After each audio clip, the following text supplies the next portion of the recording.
I had a great history teacher when I was very young in high school, and she taught me something very, very important that I've never forgotten in my career, and I'll give it to you here. Great politicians, great leaders, great CEOs are phenomenal entertainers. Going back to the days of Alexander the Great, Napoleon, Bismarck, they used to hold council at night, have big dinner parties, or sit around the fire with their camp with their men and tell stories. They would tell stories of great defeats, great battles, great loves, and that would spread through the troops. You know, the leader told us about this maneuver in the Nile yesterday, and it would capture the hearts and minds of the people. Donald Trump is exactly that. He is a great entertainer. He smoked the competition by eating 101% of the airtime in the last election.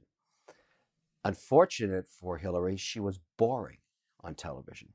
And like Obama was, it was a different time. She didn't see that it was time to be entertaining. The best ever coverage she got was the debates with Trump, where it was so mesmerizing. I actually watched that instead of football. I remember sitting with a bunch of guys golfing, and we turned that on instead of a football game, and I said, wow. He's Alexander the Great. What My take on Trump and his cabinet is, I don't watch the circus or the freak show, whatever you want to call it. I look at the policy. I'm a policy wonk. And I have this unique index I should share with you. I have interests in almost, no, it is over 50. It's over 50 private companies now, all in practically every state. Very few states we don't have interests in now. I get the monthly cash flows of every one of these businesses because most of my deal structures are royalties, as you know, or venture debt or preference shares or converts. And I have lots of covenants around cash flow. I have never in my life seen an economy like this. This is even better than the 60s. It is phenomenal. And I think primarily because of deregulation, not tax reform. My companies in California, in Texas, in Florida, in Illinois, at the municipal level and the state level have been set free. What is the nature of that deregulation? I'll give you an example. In California, I had a deal that converted strip mall, retail space that had failed, 1,200 square feet, and turned it into a place where you could paint and drink wine. And very successful business called Wine and Design.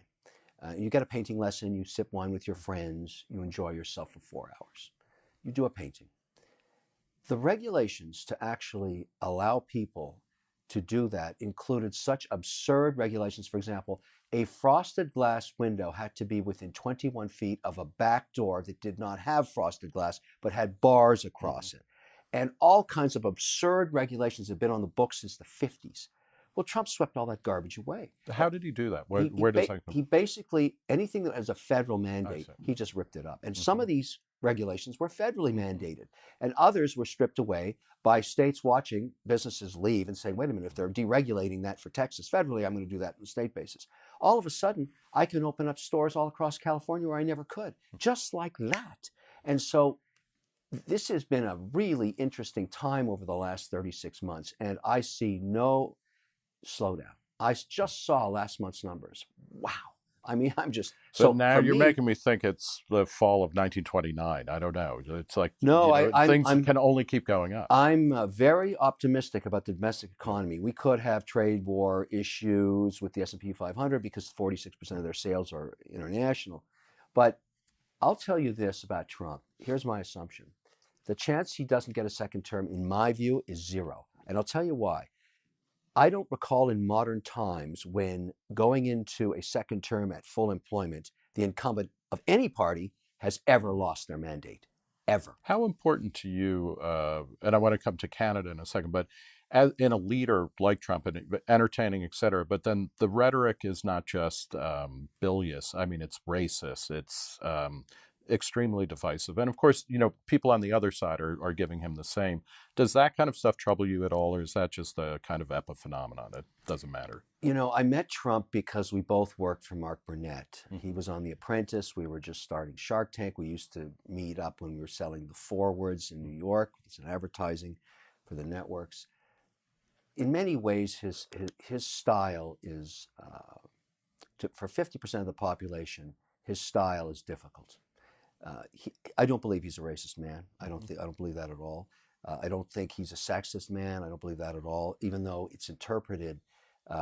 I think he's a family man, but people don't get that. Well, he's had several families, He so has. he obviously been married likes multiple them. times. He's a, and that's not going to change. Is my point. This won't get better for people that don't like him. I ignore all that stuff, and I get in my family the night that he got elected. We were all sitting around. It was the culmination of all that entertainment of the election cycle, and my daughter wept. And I said, Savannah, this is a really good thing that just happened. You just don't know it yet. She said, how can that man be elected?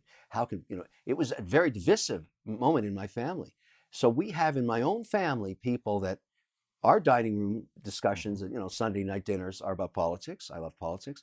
And I keep trying to sell them on the merits of his policy. And I realize it's never going to change their opinions. America's like that too. Yeah. My family is just like the average American family. So with younger people in particular, there's a ton of polls out that showing, that millennials or people under 40, Americans under 40, have a positive view of socialism. In some polls, a more positive view of socialism than capitalism. Yeah.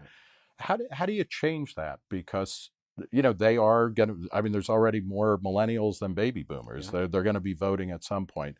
Where are they wrong, and how do you reach them? Not, to convert them to capitalism. I was a socialist when I was 18 years old too. I was left wing until I got my first paycheck, and I saw something called tax on it. Everybody's a socialist when they're young, until they start working, and they start realizing how tough it is out there, and they start realizing how much money government wastes when they take half their income in taxes. And that's when you become a conservative. The older you get, the more realistic you become. And a majority of those people make the transition in their mid-20s. That's what happens. I never worry about it. My job today is to teach young people about the entrepreneurial journey, to make sure that those that can't handle it don't try it. I tell people, this is what it's like. I'm going to do a 2-hour lecture. I'm going to walk you through what your life's going to be like if you pursue this. And maybe some of you should be great employees, because not everybody in this room is going to make it as an entrepreneur. It's that way about life. And I think the natural cycle is the world's a kumbaya place when your parents are paying for everything for you. And then you get out of the house and you're on your own and you go, wow, it's tough out here.